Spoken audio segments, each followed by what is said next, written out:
Greetings to all of you on Spotify, YouTube, Rumble, and all points in between. This is the Loud and Drunk Podcast, and welcome to Mars. This is Dan, because my name is not Quaid. We're going to be talking about both the 1990 Total Recall and its remake in 2012, starring Colin Farrell. But before we get into all of that, loudanddrunk.com, make sure that you bookmark that today. We have all the links set for all of our social media, YouTube, Rumble, Spotify accounts. So anything Loud and Drunk that you need, make sure that you're bookmarking loudanddrunk.com so you can have access to everything Loud and Drunk.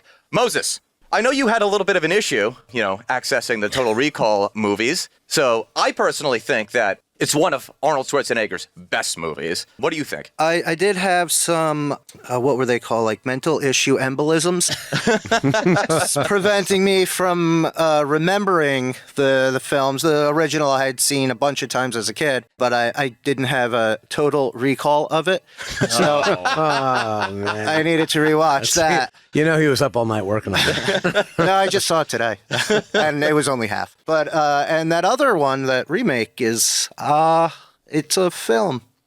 That's all I got for that. I wish I could forget that. Justin, did you have a total recall of these movies? I had a partial recall, but in revisiting these movies this week, it was kind of two tales. One of really going back and enjoying something I really loved from my childhood, and one of just complete apathy. So I really can't wait to get into this. Loud and Drunk at the movies. I love it. I'm Phil Dick, no relation. It's been a while since I've seen either of the films. I'll be honest. I kind of shit the bed on this one a little bit. I do remember them both vividly. One of them is dear in my heart, and the other one is an abomination, which I try quickly to forget. That said, I'm happy to dive into it today. All right, so we can get started on this right away because I did my little CTA at the beginning of the podcast. Total Recall, 1990. Fantastic movie, in my opinion. It's essentially, the story is, I think most people would know it. Like, if you haven't seen Total Recall, you're probably not going to do yourself any justice. Oh, also spoilers ahead. Yeah. I feel like everyone's seen it, though. Yeah. Can we touch upon that just real quick? Yeah. Like, everyone's seen at least within our age bracket. I would say in our age generation. 1990, so I don't know if I saw it when it was new, but it was on TV for years and years. So if you're remotely close to this age bracket, then you must have seen it at least once. Yeah, but for those, let's just say you haven't seen the movie. We'll just do a brief touch-up of the plot itself. We don't have to go in tremendous detail. It's essentially Arnold Schwarzenegger is having dreams of being on Mars. It's bothering his wife, Sharon Stone, by the way. We were talking about this before. 1990 Sharon Stone, absolute dime. Primo. Prime real estate. That changed fast, though. Yeah. So many. After Basic Instinct, it was all, It's all downhill. Yeah, you can't go up from your peak, though. So. She was like a stone. Yeah. I think it was one of her first major roles, too. Yes, I believe so. Yeah. She had done a number of TV shows. I saw one of my favorite episodes of Magnum PI is called Echoes of the Mind, and she does 2 roles in that. Wow. And it's 84, so now it's 26-year-old Sharon Stone. Come on. And the episode is called Echoes of the Mind? Yes. That almost ties in with what we're talking about today. Yeah, absolutely. It could have equally been the name of this film. That whole episode was based on that. Yeah, wow. Yeah. Very prescient. Yeah. But essentially, the Arnold Schwarzenegger Quaid character, he's having these dreams, and he's kind of in this, we'll just refer to it as a midlife crisis type situation. Yes, it's pretty much exactly that. He hopes to be more than the everyday, incredibly huge construction worker. Yeah, it's preposterous. He's working the jackhammer. Everybody else is overweight and just... In fairness, it's not that they're overweight, it's that we all look overweight when you're standing next to Arnold Schwarzenegger. Arnold Schwarzenegger circa 1990. Yeah. You could be a hockey player. There's not 2 ounces of fat on that man. What's her name does mention that. She's like, I still see you're bulging. Yes, that's right. Yeah. So, a lot of euphemisms. So effectively, he sees an ad. I think it was on a train or something like that. Yeah, it is. And he sees an advertisement for a fake memory business called Recall. Yeah. And his wife, Sharon Stone, is telling her, like, oh, you don't want to go to Mars. You hate it on Mars. Mars is, like, dry and disgusting and ugly and all that stuff, but he wants to go. It's something's calling him to go to Mars. So he goes there, and it kind of kicks off the events to all of this, like, oh, you can do whatever. But they also give you that little, nugget where they're like, oh, the last guy that, went to recall, he got lobotomized. Yeah. I want to dive into that just real briefly for those who have not seen it, just to kind of elucidate that a little bit further. It's that because you can't afford to actually go to Mars, which is a thing in this, this future world that they're depicting. She suggests to go to Jupiter instead of Mars. Right. But through this program, it's basically this is a private service. So like instead of the equivalent for us would be like you can't afford to go on a cruise. Yeah. So instead what you do is you go to this total recall program and they can just put all of the memories in there. So it's as if you did it, but it's just much cheaper for you. That's the 300 credits. It was 300 credits. It's effectively tricking your mind into thinking you were there for into thinking that you did it. Yeah, and you get all the great memories of it. They implant all of them, but you never actually went and did this thing. You were just sitting in a chair for like whatever it is, a couple hours a day, something like that. And so it's this false reality that you're paying for the service of. Yeah. And so he, despite everyone telling him, like, oh, no, don't do it. You'll get lobotomized, this, that, and the other thing. He goes and he talks to the person. And they start offering him all these packages, like, oh, you can go to Mars, and you can be, like, a celebrity, a playboy. How about secret agent? He's like, secret agent, I want that. Yeah. And when we go through both plots, we're going to have, like, a lot of redundancy, a lot of overarching similarities. Not enough. But, yeah, not enough. So many of these things also happen in the 2012 version. So as he's about to, like, go into the recall machine, this is where it gets interesting because they inject him with the stuff, and he's like, I think it was like a truth serum or something like that. Because they said to tell the truth to have the best experience. But they were also like, he was clearly like getting delirious or at least getting knocked out. It was a psychotic embolism that they blamed it on. So like he was Again. just, when they were asking him all the questions, they're like, oh, what's your preference in a type of woman? He was like, brunette. Like he was clearly like out of his gourd. So you can kind of see where they're starting to lead you in this movie because the next scene is he's talking to a client and I can't remember the name of the dude that's like the head of it doesn't really matter. Yeah, it doesn't. He's like a bit character in the movie, in both movies too. But he gets a call, like something's going on. We got another psycho going crazy, at the recall machine, and he is just throwing people around, doing and some of the best. Down. He's sort of strapped down, being held out, and some of the most extreme facial acting. Yeah. It's really incredible from Arnold Schwarzenegger. Was such a chiseled, distinct face. He was like Jim Carrey, just rubber faced. Like he put on the mask, but it was just another Schwarzenegger mask. It was just times 2. So from there, we kind of just follow him as he's on like the run from, recall. He goes to see his wife, Sharon Stone. She tries to off him. He goes to see his buddies try to off him. I think that actually happens before he goes home because I did all this stuff. So it's on his way leaving the recall place. He runs into his coworker, the one that told him he'd get lobotomized. And I mean, essentially what we're led to believe, when everything goes wrong, he thinks he's whatever, an agent or something, and then they say, but we didn't implant the memories yet. Exactly. So it's starting to craft the great way that they tell the story in Total Recall is it a dream or is it reality? Right. Quote unquote reality. And so from there, he's just going from one spot. Like the first 15 minutes, if you miss the first 15 minutes of Total Recall, you've pretty much missed the movie. Yeah. Back up and start all the way over again because you have missed everything. It's also a great 15 minutes, so it's worth rewatching. There's a lot in that 15 minutes. Well, because here's the thing that I wrote down, because they were calling shots. This is 1990. ESPN is not big at this point. It's getting big, but it's not big. It was on the TV. It's like, worldwide leader of sports, ESPN. It's like, we're going to watch. I'm like, oh, shit. Yeah. ESPN becoming a conglomerate. Yeah. Good for Total Recall. Well, the next Simpsons. Yeah. Well, I mean, they did that with a couple things, too, because, as he was traveling to Mars, he goes through effectively modern-day airport security. Yeah, that's right. And they also had self-driving cars, something that we're... Oh, my God. Can I just take a moment to talk about the Johnny Cab? Yes, the absolutely. Johnny Cab is great. It's so creepy.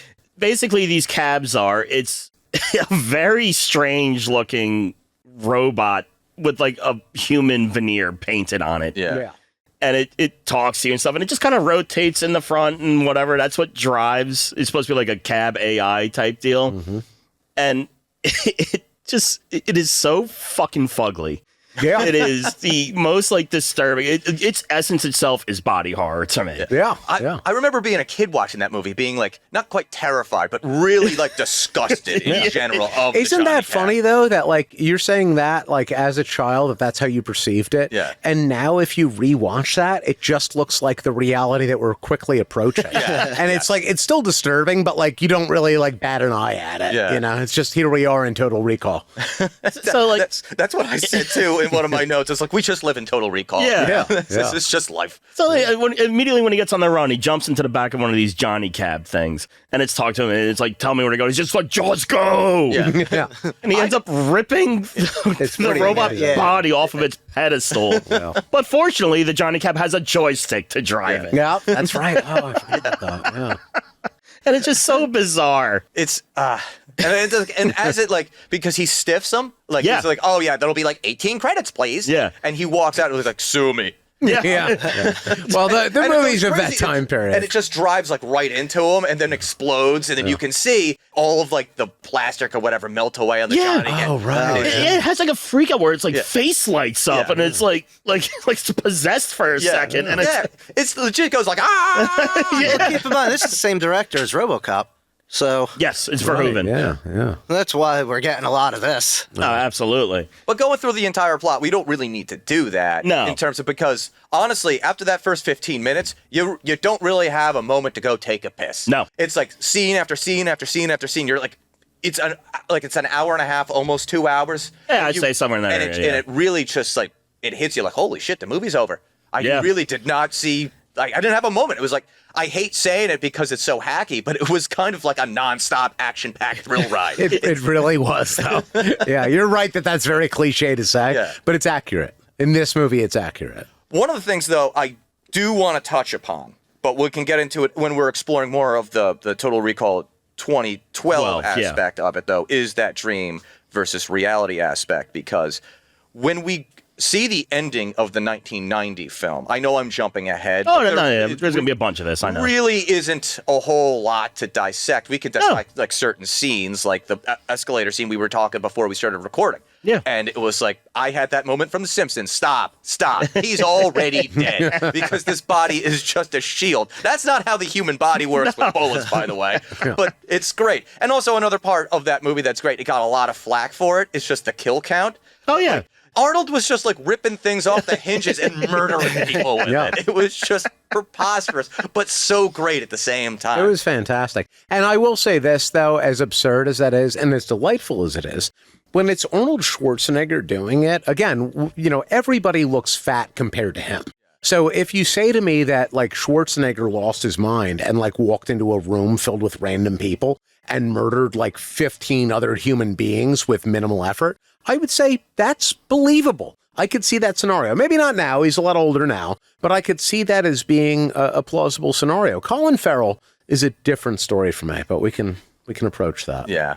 I mean, we can try to dissect a little bit of the similarities between the two now, because everything that I kind of just laid out with Total Recall 1990. I think this makes a good cutaway point to jump over to the other. Yeah. And we can go back and forth further down, but this is like, because it's all set in the first one, it's all set up in the first 15. Yeah. And then it's just an action ride to the end. And with Total Recall 2012, Nothing is set up. you get, first of all, like an exposition dump with the graphics. Yeah. I got serious Metal Gear Solid 2 vibes from that because the composer is Harry Williams. Harry Williams? I think that's I think that's correct. And he composed that game as well. So but I was just like, okay, we're going down this road. But it was essentially the key difference in the quote-unquote plot between these two movies is that Mars is the focal point in Total Recall 1990. Yes. There is no Mars. They do not go to Mars in the 2012. No. Instead, as it explained in the graphic, chemical warfare has made the entire planet of Earth uninhabitable with the curious exception of Britain and Australia. Yeah, I don't even know where to dive into that. And because I don't know how, I'd like to talk about, instead of taking a shuttle to Mars, which actually does make a lot of sense. You know, we've sent things to Mars as humanity and so on and so forth. What we haven't done is build a space elevator through the core of the planet to connect Australia and Great Britain, which also, if you put a straight line between those two places, it does not go through the core of the planet. So there's just so many questions. Why would you curve that space elevator, which also would not be called a space elevator because it's not in space? It's in a space. Yeah, it is in a space. It's what it also is frustrating, Moses. And it's funny, too, because like in the movie, I think they call it The Fall. They do call it The Fall, yeah. Which is a very cool name for a thing that's actually very lame when you observe it in the film. And exceptionally dangerous that they would even employ this thing to, just to use. I don't know why I don't understand what why? So I don't know. There's no good way to describe it. Basically, what we're expected to believe. So it's like Great Britain is like the technological high-end society. Yeah. And then well, being that the tube goes down to Australia, I guess they're all just like working class bogans. That's the gist of it. Effectively, Earth and Britain are like the same basic principle between the two. And then you have Australia and Mars. And it's just like, why? Yeah, I mean, why? I want to, on one hand, I want to touch upon this is why would you do this as the producer and director? Because it's just totally unnecessary. Yeah. Just do the Earth and Mars thing. It makes a lot of sense. You just copy what somebody else did and you've got a solid background. The second part of what I want to touch upon is the world was, irradiated in chemicals. Chemical warfare. Yeah. And Britain, all right, Australia, fine. Nobody gives a shit about Australia. It's mostly an empty place. They've got a couple of cities. Okay, fine. Let's dive into that. But sub-Saharan Africa was wiped out with chemical weapons by X country. South America. But any Britain, place in Africa. One of the most war-driven countries on the planet, up there with Russia and the US and France and so on and so forth. All the big names, that was somehow spared. Why? Why would that ever happen? And and to not even give a background, to not even mention it, at least just say they chose to abstain of the Great War of blank. Yeah. I just can't imagine how that would unfold. It was an exposition dump, but shockingly little information. Yes. Yeah. Why? Why these two places? In the future, there is only New Zealand and Djibouti. It would make more sense, though, at least for Djibouti. Shockingly, it would. Yeah. It's just why give me this information with nothing to go with it? Because it's just going to confuse me for the next hour and a half. I also found it very weird. It makes sense in the 1990 version of Total Recall for them to have a lot of technology, because they're traveling through space and they've colonized Mars and all that. It doesn't make any fucking sense whatsoever that after a chemical warfare situation... Wiped out the planet. Yeah, wipes out the planet, that you have this technological marvel in Britain. It makes zero fucking sense. They're not a technological marvel now. Yeah. And we haven't even experienced that. They can barely get their economy straight. Well, when they're one of the only places left, they're probably pretty good at what they do. I mean, they gave us Colin Farrell, so there's that. Yeah. Where are they getting any of the materials to make any of this shit if everywhere else is from the uninhabitable? chemicals, Dan. It was a chemical war that happened. Are they not mining in that too? Because in the original, they were mining on Mars. some kind of unobtainium or something. Yeah. Well, the difference in that is, yes, they were mining in the Mars in the 1990 version. There was but the pyramids, and that's where. Well, that's at the very end. In Australia, for Australia, they weren't. They were just building the robots to They just, which is another weird leap. Yeah. Because the Mars thing made more sense exactly for the reasons that you just said, basically, where it's Mars just had things that were different. So you needed cheap labor to go and do it and bring it back to Earth, which that does make sense. It's a tale as old as time, colonialism and so on and so forth. Whereas exactly in this new story, it was that they were building, police bots in Australia with no other explanation. It was the Clone Wars. Just build them in Britain. Yeah. Unless you want to explain that in some way, which they chose not to do. Yeah. I mean, maybe it's because they had the materials there in Australia. Maybe, Dan. But like, maybe. I think maybe that's why. I was paying attention to this movie too, and I was still like, "You're not paid enough to come up with their explanations for them, sir." It's like they actually have a full name, the something something of Great Britain. The like UBF or something. Yeah, because it was like the British Federation. Or something. Yeah, essentially. So it's like they have that separation that this is where business is done and everything's nice and neat and clean here. And then down in Australia is where like manufacturing and all the dirty things I'll tell you happen. something. Now that Brexit has happened, that didn't age well. But it's like that's, I mean, they don't tell you, so you just kind of have to assume. Yeah. You know? They leave a lot of assumptions open. Yeah, but like tying it back into the 1990 version, so you have the same basic characters. You have the Arnold Schwarzenegger Quaid, and then you have Colin Farrell as Quaid in this movie. And then you have, this is such a drop down. I also have to admit this, if we're going to just start going into the cast, I did not know this was Kate Beckinsale. I thought it was Jessica Biel, and then Jessica Biel showed up. And then I'm like, wait, is she playing two roles? This is clearly the same person. And I'm like, I had to look it up. I was like, no, who is this other actress playing Laurie? And I'm like, oh, it's Kate Beckinsale. They look exactly the same practically, especially when you compare Sharon Stone with Rachel Tinnican or her last. Yeah, something like that. Yeah, gorgeous blonde, gorgeous brunette. Yeah, easily very distinctly different from each other. Meanwhile, in this, two brunettes look pretty fucking similar. Yeah. Enough to confuse me. I'm like, wait, is that not his wife? They've been, wait, they're not the same person? And for myself, if I'm watching that film, I'm a few drinks in. Yeah. So the lines do blur. But so that's also a big drop off. Kate Beckinsale was Laurie instead of Sharon Stone. Yeah. Like you couldn't, I know Sharon Stone isn't hot by 2012, but like anybody, I don't know. It's so.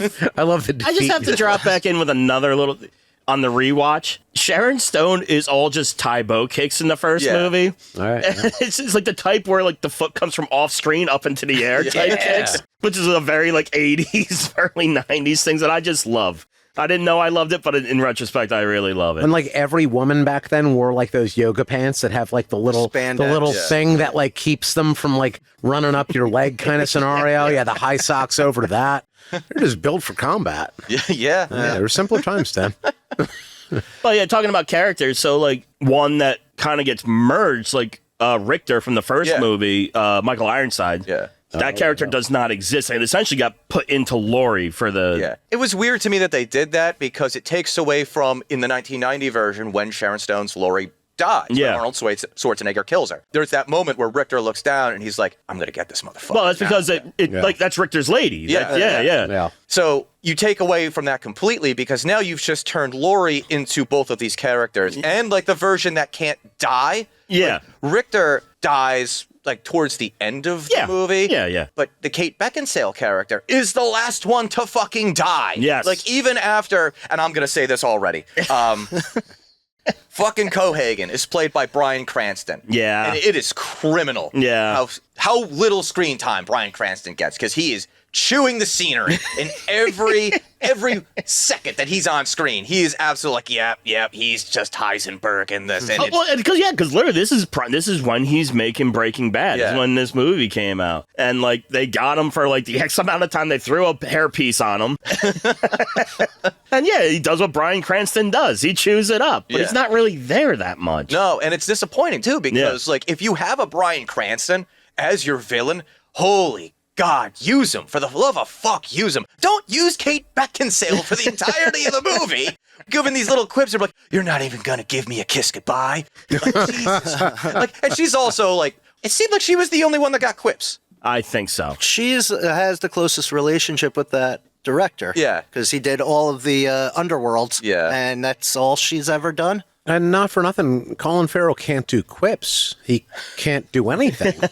Well, as we've learned, Penguin.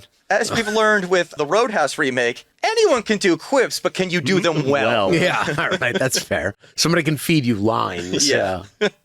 But so like the bones of the stories are similar enough. Like but like you do another character, like you don't get the Quato character. Yeah, he's replaced with Matthias. Bill Nighy's character, in the new one. Yeah, which I could see why you wouldn't include that because it is like a very weird part of the original. Yeah, but it's also a very memorable part of the original. Well, a big part of the original is like the mutations. Yeah, but they couldn't do that because instead it's fucking Britain and Australia again, an omission that didn't need to be made. And also the thing that really bugs me too is that the Quado scene is, because we were talking about this off mic as well. It's the moment where, Quaid gets the objective. Yes. Start the reactor. Like when on his dying breath, start the reactor. I'm like, all right, now Quaid now knows, he has purpose. And the audience knows what we need to do to win the day. Exactly. Yeah. When Bryan Cranston kills frickin' Matthias, we don't get an objective. No. It's just like, nope.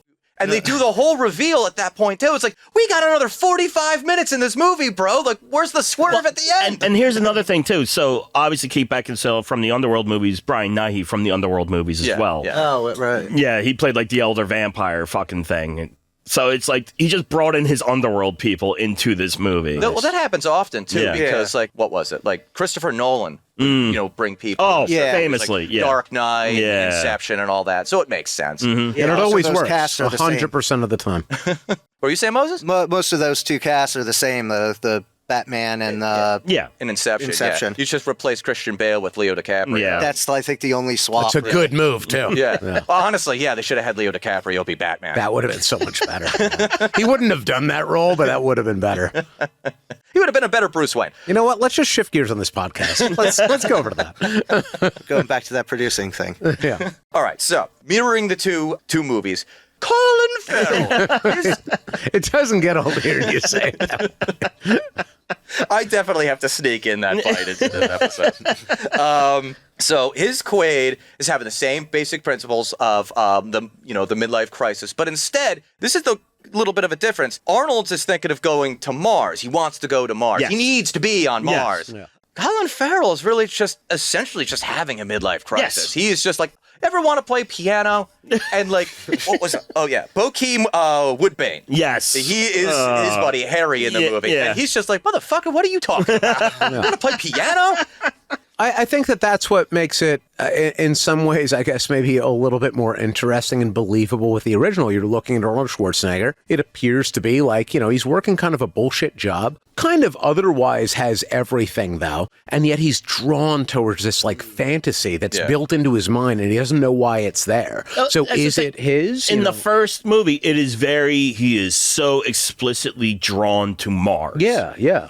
And you begin to unravel that, like, maybe this was real. Was he a spy? Was he not a spy? Maybe it was like a born identity thing. Whereas you look at Colin Farrell and, like, movie or not, and it's just like, yeah, dude, you got fantasies? I believe that. I would want to be anybody else if I was you. So it just kind of is what it is. There's also a difference, too, in terms of what the recall actually is, because in the first movie, it's like a professional-looking business. Yeah. It goes into an office. There's a secretary. It's advertised on TV. It's done up like a local doctor, a dentist's office. Yeah. Stop on in, and we'll make your teeth whiter. In the 2012 version, it looks like he's going to get a massage with a happy ending by Yes. like a Chinese prostitute. Yeah. Honestly, In which case, you don't need the false memories. You just get the massage, and you feel better for a couple Also, of days. if I can say this, like the second one, like it's almost the setting of like in Australia is like full ripoff of Blade Runner.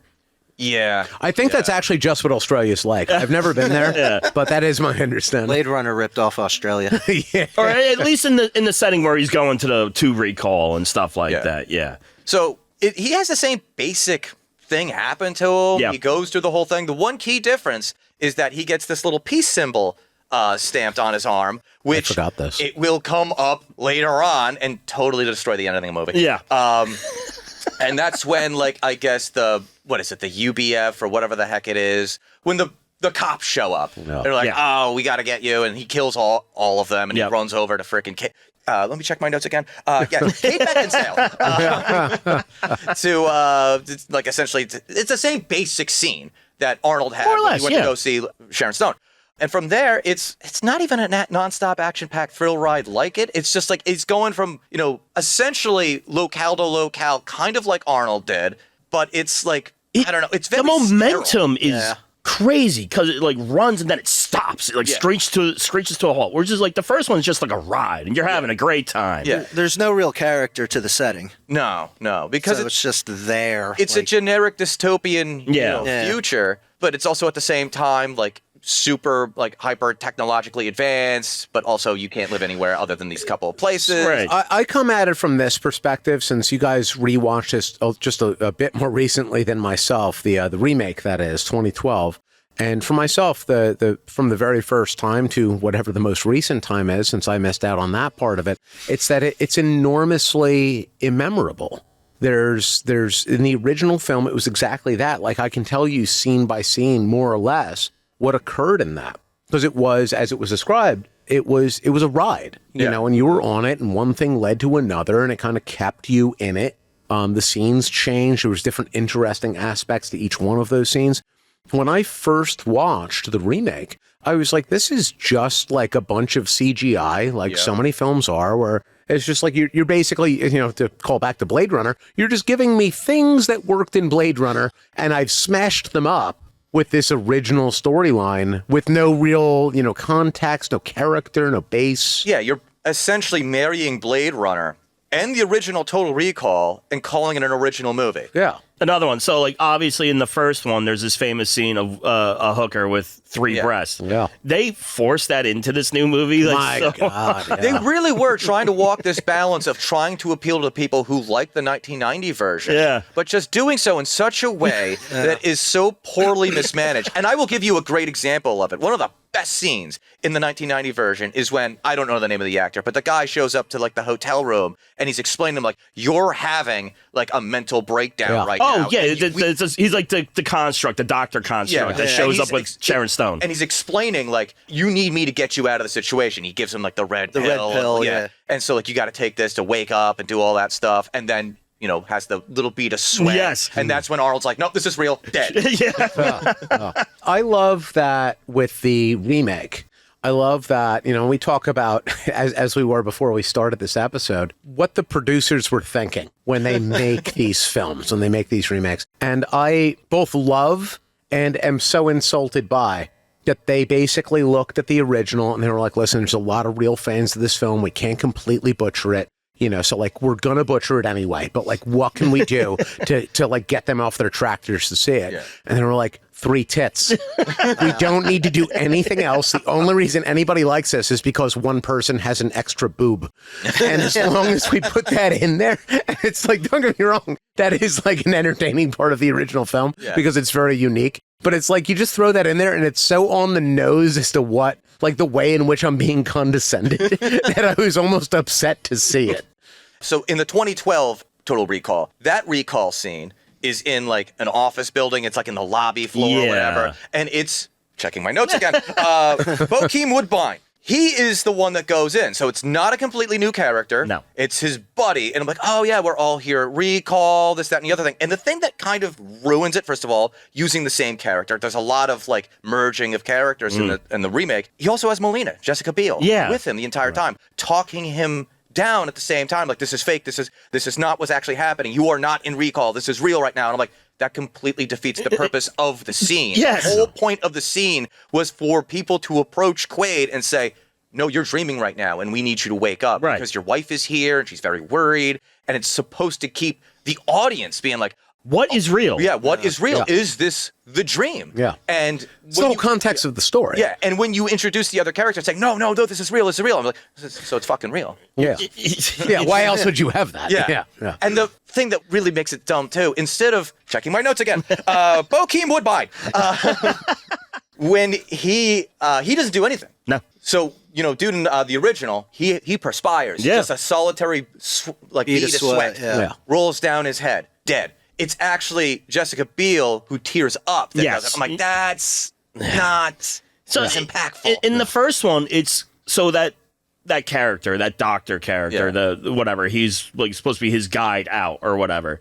He acts with such arrogance and authority that like it really makes you question, but it's like it is the eventual bead of sweat. Yeah. So there's no question. It's very clear. Yeah. Whereas it's very convoluted in the new one, and it's just like it's almost as if they observed all the things from the original, and even though it's obvious that was a good way to do it, they were like, we just need to do it differently because we just need to be different from the original. Yeah. You know, it's kind of a reinventing the wheel kind of thing. Yeah, and it's just, for me, like, it's actually a scene, too, that most people, like, this is the best scene in the entire movie. And to get it wrong, to get it so, like, off-brand, where you need it to go, it kind of sinks the rest of the movie. It does. Also, it makes the ending inconsistent. Yeah. Because if the idea... So we could just jump into comparing the endings. So at the ending of the 1990 Total Recall, Quaid saves the day. There's now air on Mars. And this is, from an editing standpoint, I fucking love the way they did the ending of Total Recall 1990. Because they do the whole thing. It's like, maybe this is a dream. Well, kiss me, you know. So before you wake up. And then it does a white dip. Yep. It fades to white, which to me, I fucking love that, because the only reason you would ever use a white dip is to signify, one, waking up, right, or wiping away the memory, which is the two ways that you can interpret if it's been the dream the whole time. That's what happened to Arnold at the end. Right. And that's beautiful. Great ending. Yeah. Ending of the 2012 version. Ugh. So Kate Beckinsale's the last one to die for some reason. She's like, Colin Farrell wakes up in an ambulance. He has destroyed the frickin' fall. Yeah. And unfortunately, Bryan Cranston is dead. Assalamu alaikum, brother.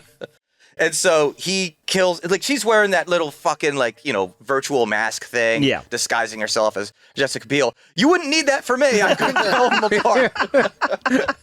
And so at the end, he reunites with Jessica Biel, and then he looks down at his arm, and there's no symbol tattoo or stamp or whatever. Yeah. And you're like, and then he looks up and he sees the advertisement for Recall. Right. And you're like, motherfucker.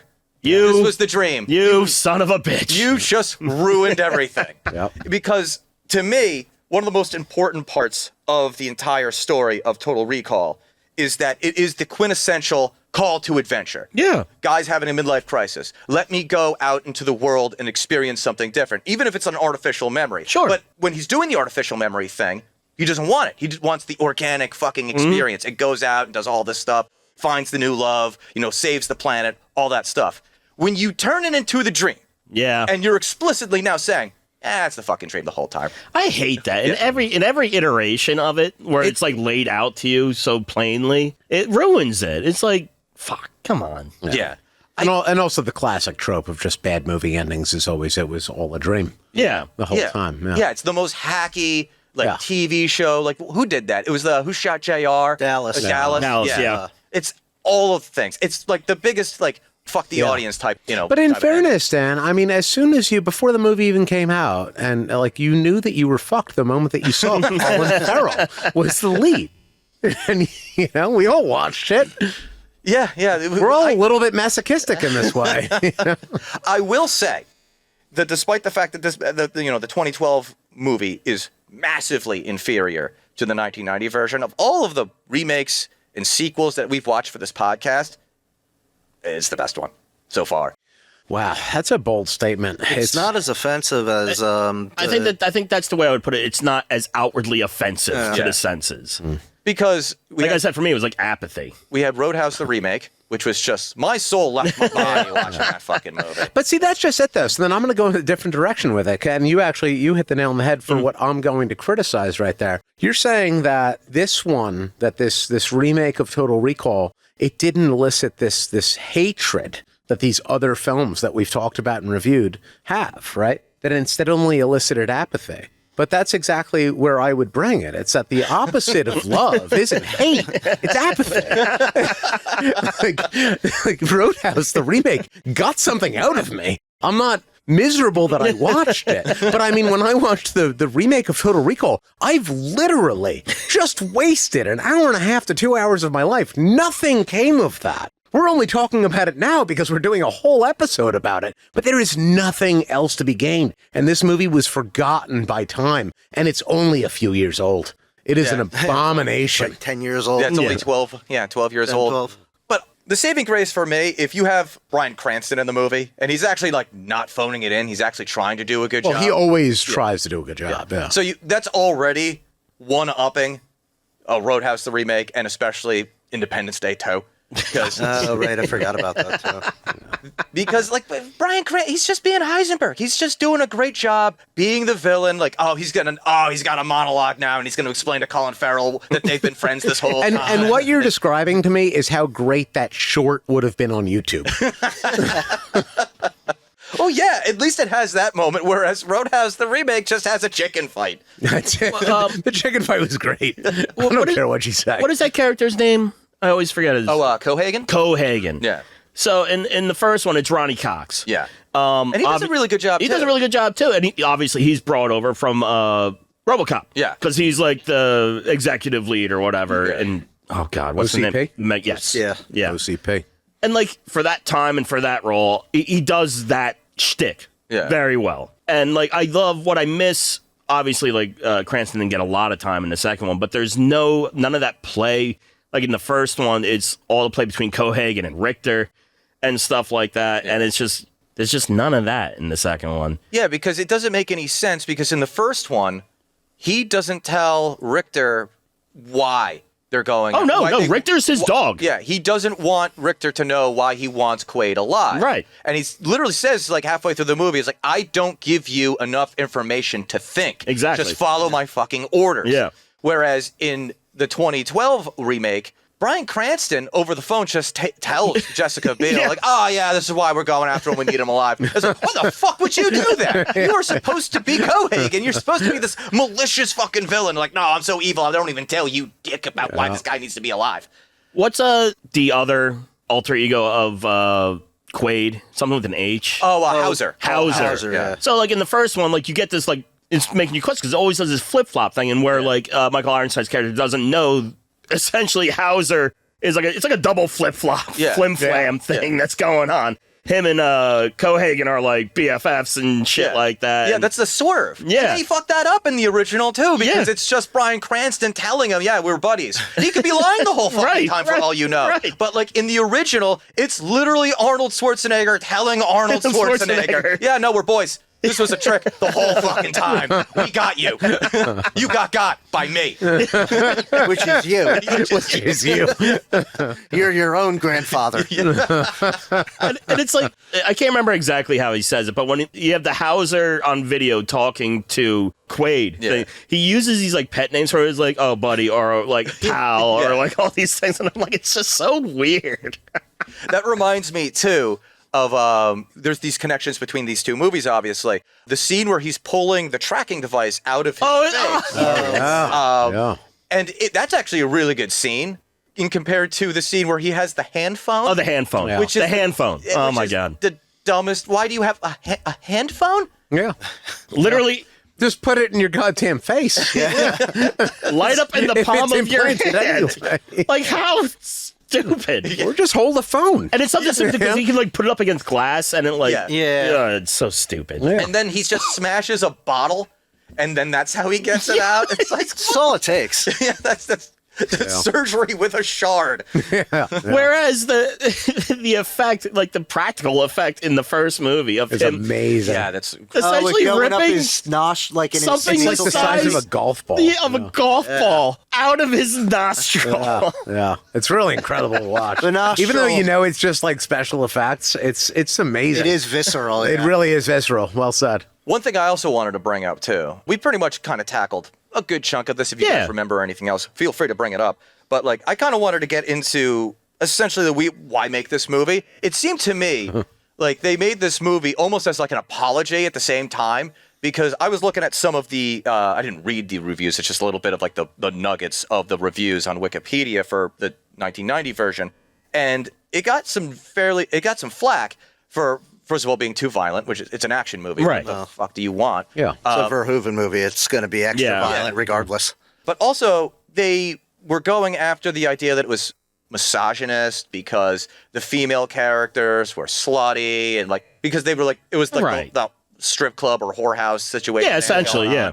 Well, I mean, women are slutty in whorehouses. Well, and that's what it was. Well, it was a whorehouse. My So, argument. I mean, my argument against that is, do you not realize what women do when they're impoverished and live in a slum? Yeah. We're supposed to ignore that because they're not women by our standards, Dan. And they're also in a rebellion. Right. Yeah. So stands to reason that they know how to use a gun and they know how to suck a dick. Yeah. They are the bottom rung population, freedom fighter, rebellious That's type. the kind of woman I like. They get my respect. And so you don't, like, these people who wrote these negative reviews about the original Total Recall, you don't know what you're fucking mad about. It's Well, you want to be mad about something. Yeah. And it's also at the same time, it's misogynist. Doesn't fucking Melina save Arnold Schwarzenegger at the very fucking end?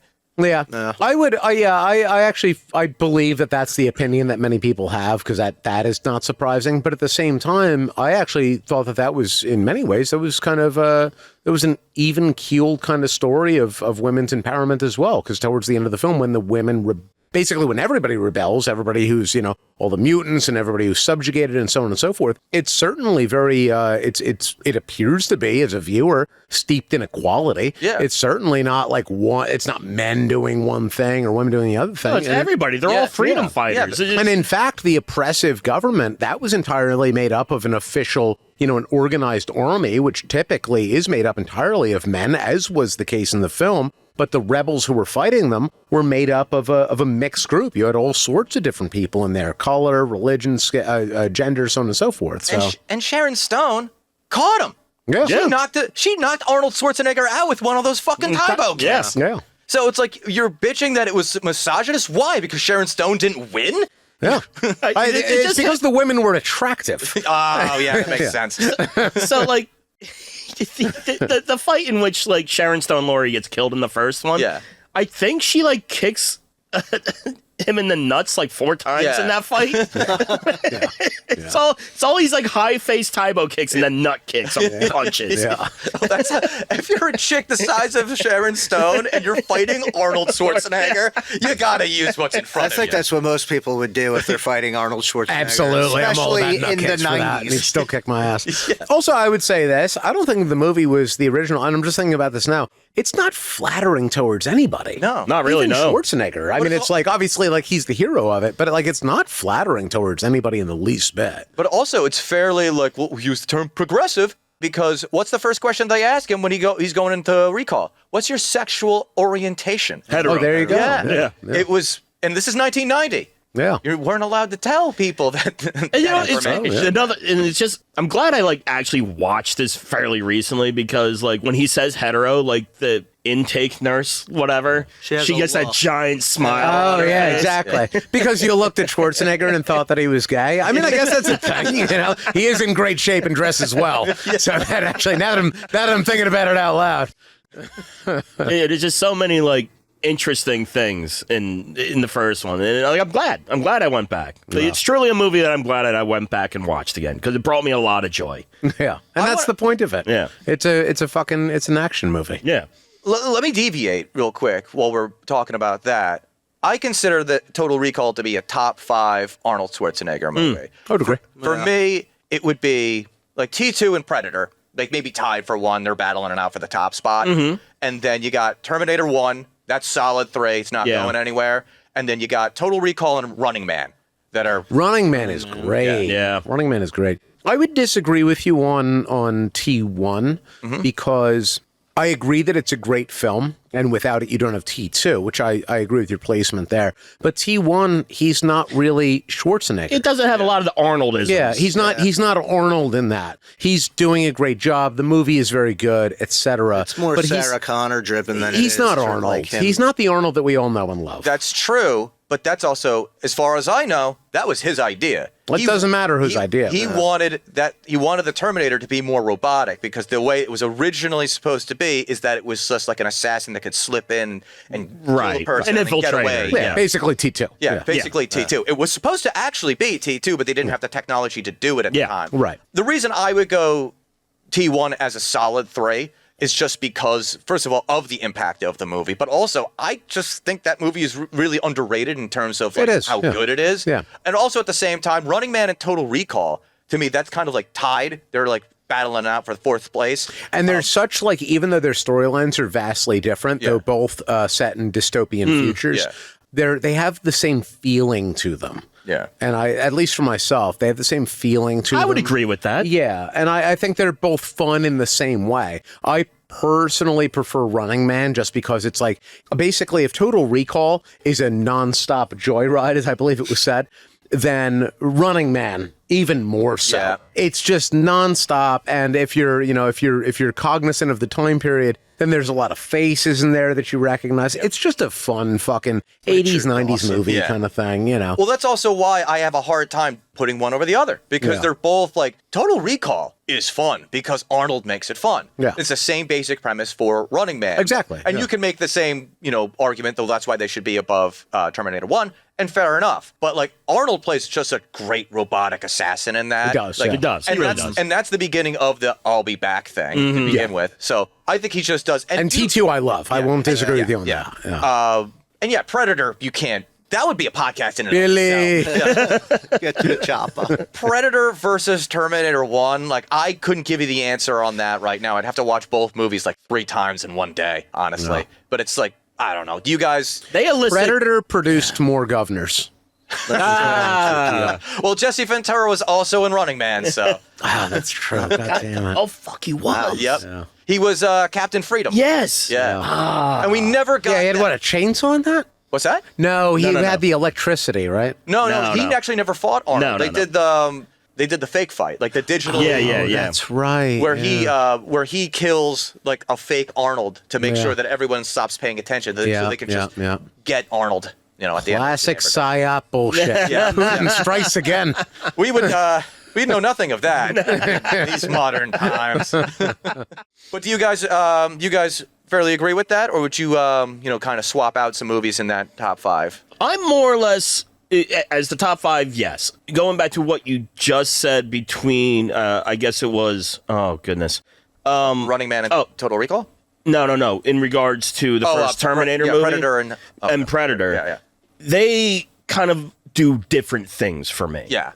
I consider Predator more of like a classic Arnie movie. Yeah. And like whereas Terminator is, it's a whole different thing to me. Yeah. Well, I mean, like, It's not a group thing. It's a singular character. Well, my figuring that out is just, first of all, it's the second one, so Arnold can be a little bit more Arnold. Yeah. But it's also like it's him with what the hell is his name? The kid who played Eddie Furlong? Yes, Eddie thank you, Furlong, Eddie yeah. Furlong. Yeah, it's him. It's like pretty much a buddy road trip for Yeah. It's 2 like hours Dutch. of the movie. It's It's Dutch with fucking robots.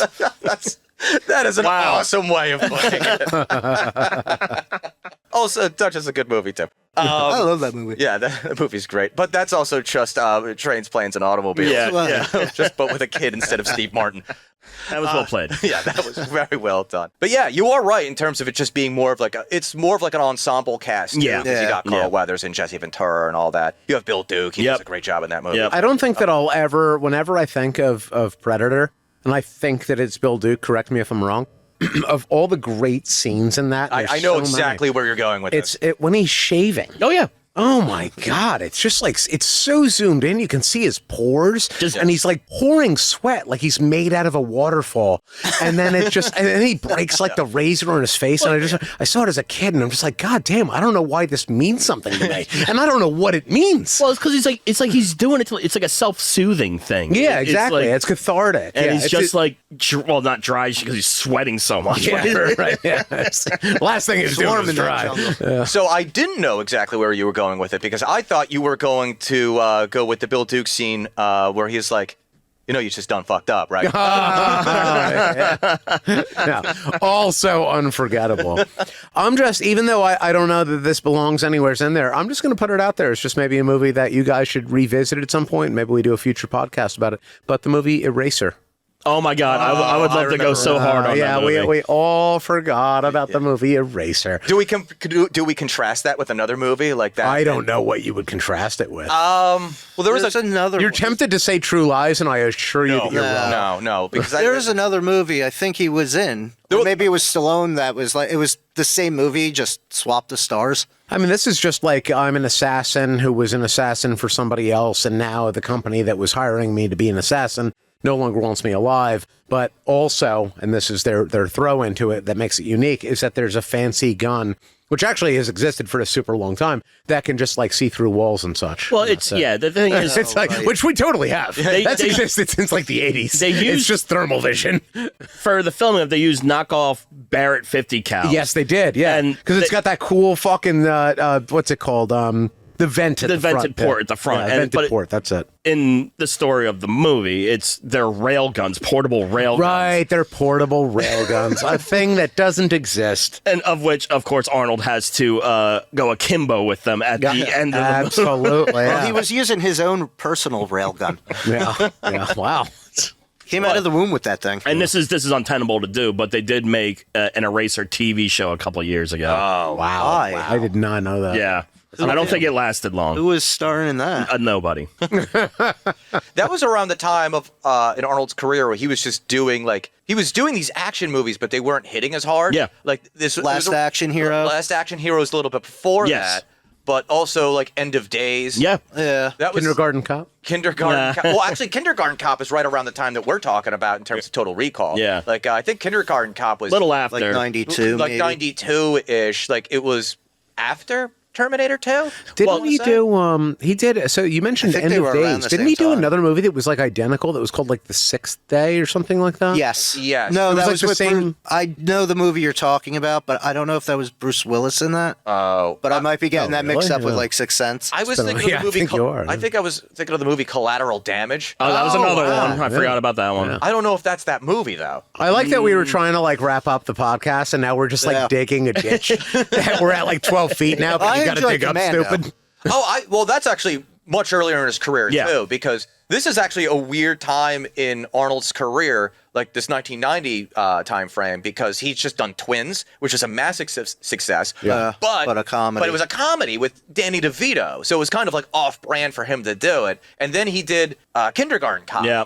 And so it's just like he stopped. Well, he never stopped being the action hero. He also does Last Action Hero years later. So like some of these movies stop him being the badass. Yeah. And it's really more of him doing movies where it's like, oh, now kids can come in. Right. I'm not killing so many people in this movie. Right. You're absolutely right. This is like the beginning of his transition phase into those sort of movies. Yeah. Where he's still action guy, but it's not as like, I'm not tearing throats out and walking around with multiple bazookas exploding people and stuff. That would actually be a good idea for a podcast too. We go through some of his movies and we figure out what are the top 5 worst Arnold Schwarzenegger. It's a long list. It's a long list. He's been in a lot of shit. He's got a lot of movies that like I've stumbled upon that Jingle All the Way. Right. We might need to take some of those movies off. He did a zombie movie that almost nobody's seen. Yeah, I remember it. I can't remember the name of it, but it was a drama. It wasn't like it wasn't even like or something like that. Something like that. I think Maggie, yeah. Where it's like his daughter is infected with this virus, but it's a very slow burn. Because you like gradually turn into a zombie. So he's like a father that has to like deal with what am I gonna do if or when she eventually becomes a zombie. And I watched it. It was a few years back, but I was like, God damn, this guy can actually like he can act a bit when he wants to, you know? He also did another one that was fairly recent where he's like a small town sheriff. I think. I saw that. I can't remember what Johnny Knoxville's in it or something like that. Yeah, that's right. It was like, what was it? Like Last Ride or It's whatever. something the fuck stupid it was. like Something that. stupid. Yeah. It wasn't bad, but it's also at the same time, it's like an old Arnold. So you're like, Right. I'm used to you like picking people up by the throat and then crushing the Adam's apple or some shit. Yeah, it's the the action movie, quote unquote action movies with Arnold and his like he can still wreck anybody, but it's like you're old, you're tired. He's in great You're shape. not but as he's still old. imposing. But Yeah. It's similar to like how Rambo Last Blood ends when he's just Oh, like, God. it's that whole freaking scene where he's got him like pinned to the wall and he literally does rip his Adam's apple off. And it's just like, wow. Yeah. This is how you end this movie. That is so fucking ridiculous. All right. I think we went on enough of a deviation from the actual It's just subject so matter. fun. Yeah. I mean, it's Arnold Schwarzenegger. I wanted to bring that up just because watching Total Recall again, I've been watching Total Recall since I was a kid. And I was just like, yeah. And I had to go through his filmography to be like, is there anything that beats out these top 5 movies? Yeah. No, not really. Yeah. Like, you have Commando. That could probably be like 6 or something like that. I'd have to rewatch Commando, though. That's the same thing as watching Cobra, I think. Yeah, I think that's actually a criticism it got. Was just like, it's kind of like Cobra. yeah, but Commando was better than Cobra. That's fair, yeah. Well, we can do these comparisons down the road. For me, like the takeaway is watching the original was just such a joy for me. Yeah. It was nostalgic and all the best things. And like you really see, like it is, as I said before, a ride. It just goes. Yeah. I actually do want to ask you guys, because we did touch on the interpretation of the movie, and I figured we can close out the podcast.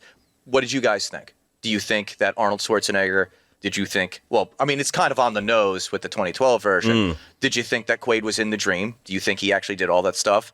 I think he was a sleeper agent.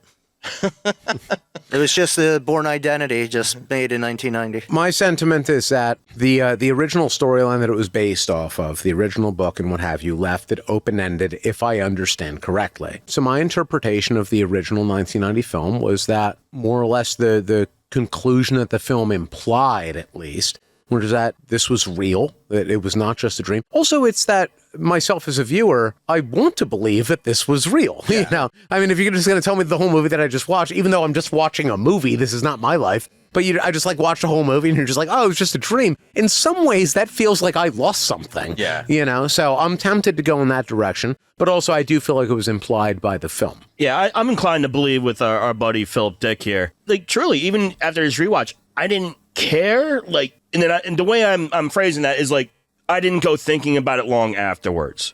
In my mind, that's what happened. And like, I'm very happy with that. I'm not trying to break it down like the end of Inception or anything like that. You know what I mean? Well, it's pretty funny that you bring that up, because I think we were talking about that before we started recording, Moses, that this is, to me, it's a better version of Inception because it doesn't insist upon itself. Like the whole movie doesn't be like, aren't you so happy that you're watching Inception right now? Are you grateful? How great is this movie that you're watching right now? That is called Inception. Total Recall is just like, yeah, no, he just killed that guy with like with a chair handle. Did you see that chick with 3 tits? That's awesome, isn't it? It's the difference is like Inception is like that snotty dude at the party that no one wants to talk to, and he's like talking all about you about his car, his fancy clothes, and his fucking trophy wife, and you're like, fuck that guy. Total Recall is a total bro. Yeah. He brought beers. He's like, I'm sharing it with the party. I've got a fucking subscription to whatever the fuck it's called. And we got He works on cars at the local gas station, but he's just the coolest guy to be around. Yeah. He doesn't have like a job that's like, you know, like considered good, but like, but he's just profitable. But he's just like awesome. He's an awesome guy to hang out with. For me, like I said, like it didn't force me to try to unpack it afterwards. I was just happy to be along for the ride. And in my mind, like you said, with what do you call it, the white dip or whatever at the end, it's like even with that, where it leaves it completely like open-ended, essentially, not bothered by it, man. I just had such a good time. It was great. And like in my mind, I watched it. It happened. Yeah. I would lean towards in the 1990 version that it actually did happen. The white dip, me being an editing nerd, does kind of give me a little bit more like, well, maybe it was a fucking dream. But also at the same time, the movie does such a fantastic job of just reminding you every once in a while, hey, this may be a dream. Yeah. Just like leaving little breadcrumbs so you can be like, oh yeah, no, he might be in recall right now. Whereas the 2012 version leaves you no breadcrumbs. It's just like, there is no bread, bro. I was starving throughout that film. Yeah. Anything. This is just a wrapper. A bread stick. There's no sandwich here. You already ate everything out of this bag. You just handed me your trash. Which makes it jarring halfway through the movie when they do the fucking recall scene where it's just like, no, you might be in recall. No, he's telling him, like, you're in recall right now and your wife is here and all this, that, and the other thing. It's jarring. It's like, you did not remind me that this could possibly be a situation right now. And then also at the same time, at the end, it's like, I also forgot because I was too like wrapped up in blowing up the fucking space elevator. Yeah, a thing that didn't need to exist. Yeah. I said it before. I think the second one was just made with the idea of I want to have zero gravity fights. Yeah. That scene sucked too. Yeah, it did. It did. I don't even think that's how it would work in zero gravity if you had. It's not how any of that would work. It's just it's offensive to everyone, both laymen like ourselves and scientists alike. And yeah, unfortunately, they really did take the steering wheel out of your hands in the 2012 version. They very much did. Yeah. Because if they'd just not done that, then you could have just been like, oh, it's up to interpretation too. Instead of showing the tattoo, just fucking white dip it. Right.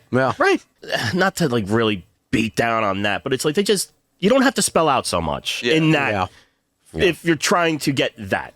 maybe spell out some more things in other ways. You don't need to spell it out, and you don't need to do the end question mark. Yeah. You know, you could just do a nice middle of the road and just end your movie. You can do something where he's got like something covering it up. Sure. Sort of kind of like how Inception, I know I was just with the with the spinner with the thing. spinner thing. Where I it thought looks that like was it might fun. be wobbling, but you don't know, it ends too soon. It's fine to leave the audience with that question mark. I don't think that's offensive. Just don't be so fucking on the nose with it.